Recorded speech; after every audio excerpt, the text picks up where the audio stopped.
皆さんこんにちは、ジェイカムです。今回はフォレスターの1年半点検をするために東京スバルディーラーに来ました。フォレスターの D 型が発表されて D 型の情報収集をしてきたので紹介しようと思います。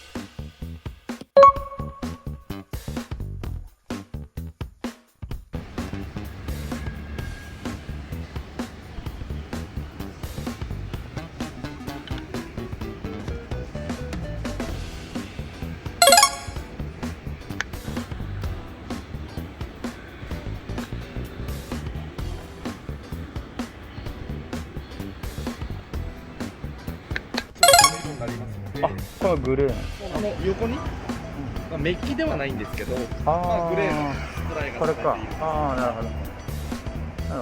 あとは後ろ回っていただくと、今度アウトバック新型になるじゃないですか。あれもこのフォレスターと今同じ 1.8 リッターになる予定です。じゃあこれでちょっとどんな感じかっていうのは。そうですね、アウトバックも含めて。で、あと、レボーグもこちらの、そうですよね。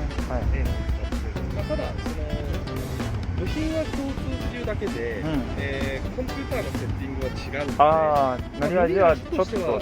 そうですね、ちょっと違うかなと思うんですけど、こういうものは同じですよ。フォレスター D 型はアイサイトが進化します。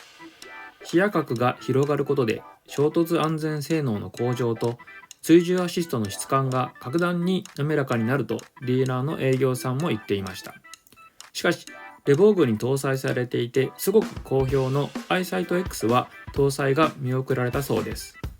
iSight-X は GPS 機能を iSight に組み合わせることで高速道路での自動追い越し等ができるようになった優れものです。ここまでは私もネットの記事で知っていました。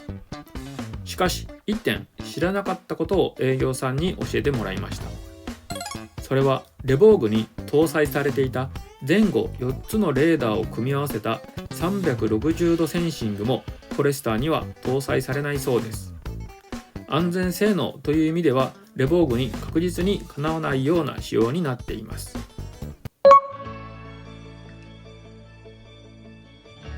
東京スバルディーラーでもらってきたフォレスター D 型のパンフレットを確認していこうと思います。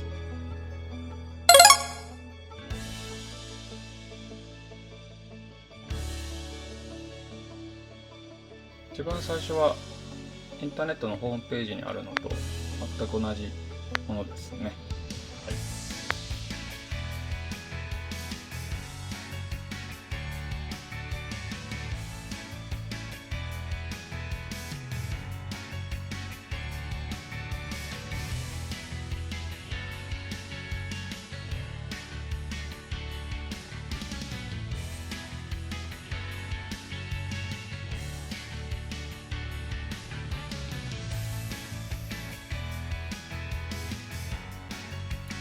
2ページ目はフォレスターのラインナップですね。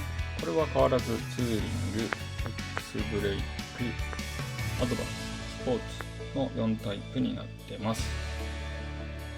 フォレスター D 型で新しく色が追加になっているので、そのカーラインナップも記載されているって感じですかね。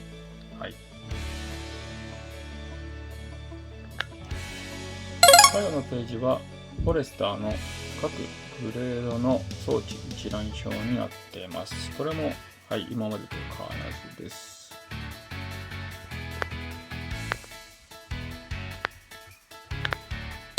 裏表紙にボディカラーが載ってました。皆さんこの新しく追加されたカスケードグリーンシリカっていうものとオータムグリーンメタリックどう思いますかね。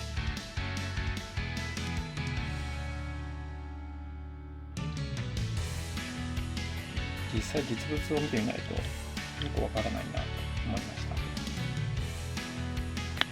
フォレスター D 型はフロントマスク部分が変化しています。